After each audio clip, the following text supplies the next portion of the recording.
You may be doing some pretty little things that can have a big negative effect on what people think about you. So in this video, we're going to cover 9 of the most common mistakes you may be making that can kill your charisma and some quick fixes. Here we go. First, not proactively introducing yourself. Many people feel uncomfortable when they enter into a new group, so in order to keep a low profile, they often offer a small hand wave or just stand there quietly.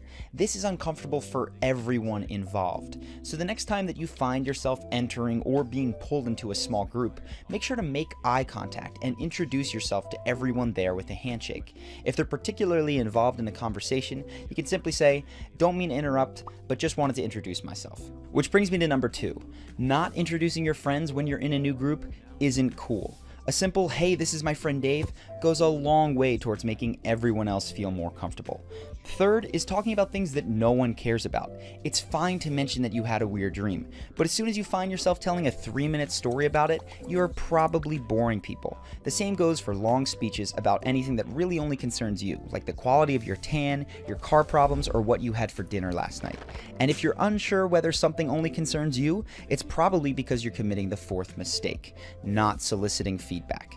You don't want to go on for minutes on end lecturing. There should be opportunities for people to ask questions if they're truly engaged. If they're only nodding, giving responses like "wow" or "geez," then they may be uninterested. You might want to try pausing mid-story to ask the other person a question just to see if they ask you how that story ended or to find out that they were tuning you out the whole time.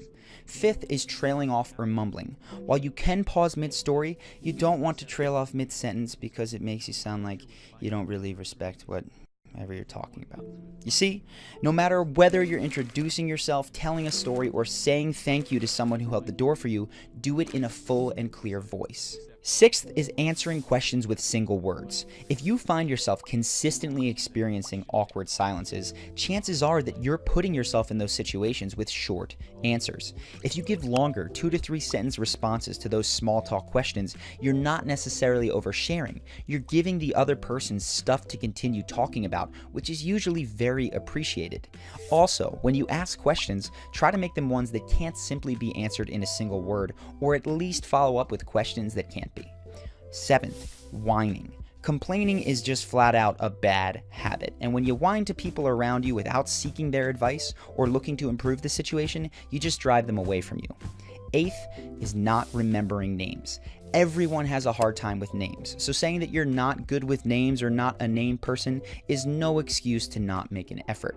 If you typically have a hard time, which most people do, you can repeat the person's name when you hear it, again in conversation, and then finally when saying goodbye to them. Forcing yourself to say someone's name and then recall it twice in a short time span makes it much more likely to stick. 9th is lacking principles. We all experience massive social and psychological pressure to fit in. So many of us hide the things that we believe or the things that make us weird. And while this might keep us out of trouble, it usually just makes you totally forgettable.